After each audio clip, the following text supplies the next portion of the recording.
My name is Mary Magee. I am a mother of many and far, and I have been for over 20 plus years.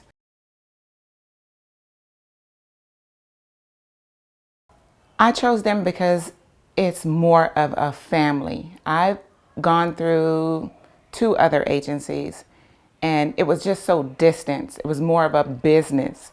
AFS, it's more family oriented. It's not just about the kids, it's about your well being and what you need and how they can help and get you to that, regardless if it's revolving around the kids or anything personal in your life. And that's what I like about them because it's family, it's extended family, and it always have been me since day one. I think Babel had just came in, and it could have been like 7 to 8 months, maybe a year in. When I came in, I had just lost my mom. So my mind and my heart was in this, and sorry, my mind and heart was into it, but I was still mourning over my mom. Babel stepped in, and the everyday telephone calls, the check-in on the weekend, wanted to know if my mind frame was where it should be as far as taking kids in. I mean, she just took my hand and she just gravitated me through the whole process of coming in. And it was not like a business. It was more like a family oriented. And I appreciate her for that. And we go way back. And still now, if I have issues, I can go to her. I could call her at any given time. Miss Rita, Kiba, it don't matter what time it is, they're always on deck. And again, it just extends beyond the kids. What you need, what can I help you with? I love AFS. They have shown me nothing other than family, and family matters to me. My mom was the neighborhood mother. She had friends that had kids that were on drugs, out there in the streets, having kids. And I remember as a little girl myself, stormy weathers, getting up in the middle of the night, jumping in a yellow taxi cab back then, going to the street or where the location were with them and the kids, taking the kids in, and we would actually keep those kids. This was just something that she did. Years of that, growing up with that, we later found out that my mom had cancer. And with that, the first thing her concern is that I complete her footsteps. And I told her I would.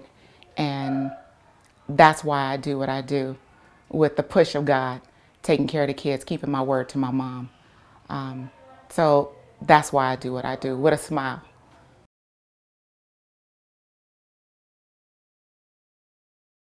Oh my God.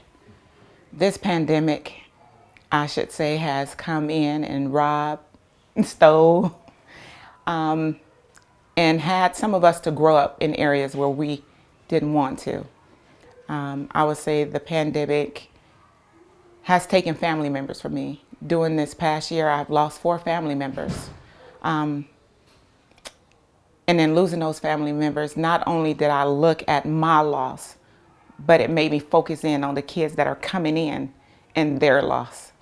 Looking at that made me even work harder with the kids because they're going through a lot. Imagine what I went through as a grown up, losing loved ones, and you having to deal with that at a young age. It's hard. If it was hard for me, it's going to be devastating for them.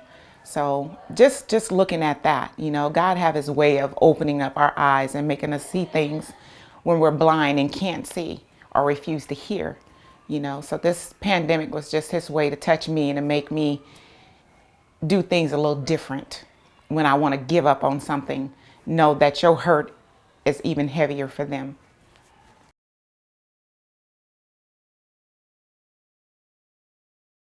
I think kids need internships so that they can actually get a paying job that pays a living wage.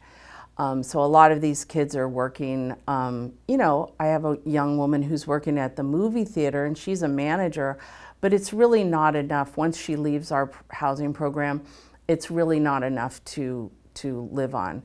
The one young woman that I said kept her job, she's actually did an internship with Salesforce through a program called Year Up. And she, at the end of her internship, was hired.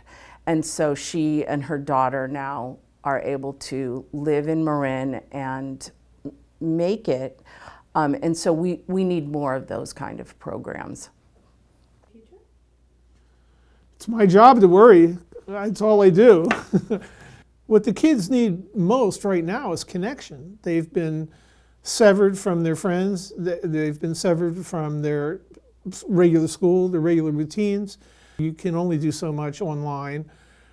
So school, personal connection, connection with teachers, with other adults, and in our cases, connection with their extended families who maybe they've had more limited connection with than they normally would have, is what they really need. The kids need more homes, more homes to provide support to our current resource parents and to take in new kids. The kids are continuing to come into placement, and so we need more homes that can provide loving and guidance and all of the things that all kids need. So that's a challenge that our agency continues to have. The pandemic has made it even more difficult, but with our staff in place and our current resource parents assisting us, we hope to locate and secure some more resource parents for our kids. I think the biggest word that comes up for me right now is compassion. Having compassion for ourselves as we do this work, having compassion for the child that is trying to navigate their day-to-day, that is no longer what they expected, what they planned for. So we really, hopefully, will open up this conversation so that we're all thinking about each other's mental health in different ways, not just as it relates to youth who have experienced trauma, but also how do we prevent that? How do we keep ourselves safe before we get there? How do we keep our children safe before we get there? So I really think that elevating the conversation there would be a great way to cut through some of the obstacles that we normally see around the stigma of mental health. I think when I grow up, I have this, I think everybody has like an idea of like, oh, you're supposed to be this, or like in my case, it's like you're supposed to be an artist. You must be like famous and successful. But I think with my art, I think I would be happy if I got good enough to be, I guess, at the most locally famous. Very low ambitions when it comes to that. But I would really enjoy, I think, learning how to build things like houses or other things like that. So I think I'm going to end up going into construction or architecture eventually. And then I want to help communities through mutual aid and helping those.